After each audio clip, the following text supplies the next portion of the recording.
Tucked away in Ragford is the last glassblower working in Nottingham City, and I'm here to set him a challenge.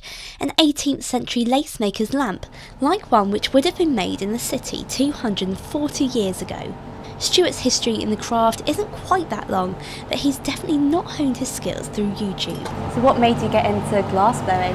I was always very good with my hands and good at drawing and painting as a child, but nothing really kind of grabbed me until I touched the glass. And then as soon as I touched it, I had my eureka moment, and I've never lost that joy of making. So we have a full workshop here. What kind of stuff do you make?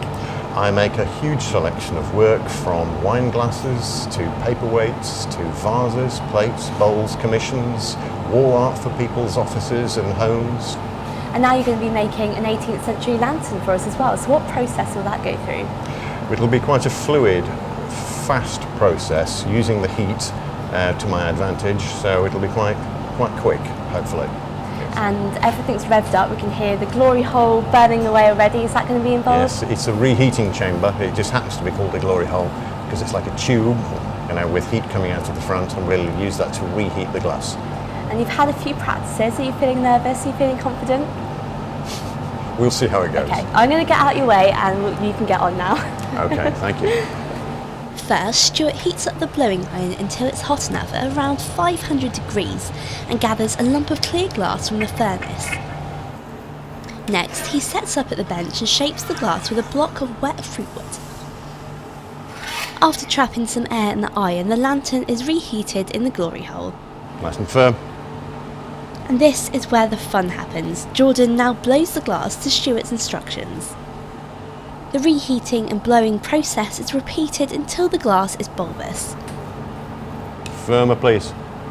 I want some welly. Jordan then prepares the pontil, sticking a small piece of glass from the furnace onto the lantern, so work can now begin on heating up the open end. Finally, the pocellers, the tweezer-like tool, are used to draw the lantern's neck out. And it's complete.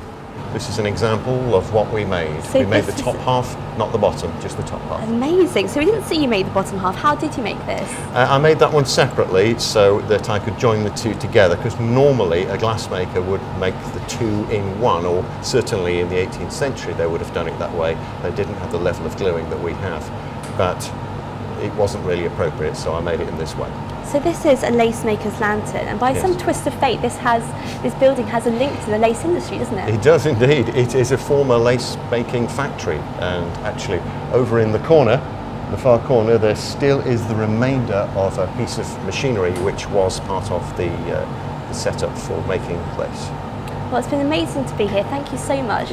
Chloe Bicknell for Notts TV.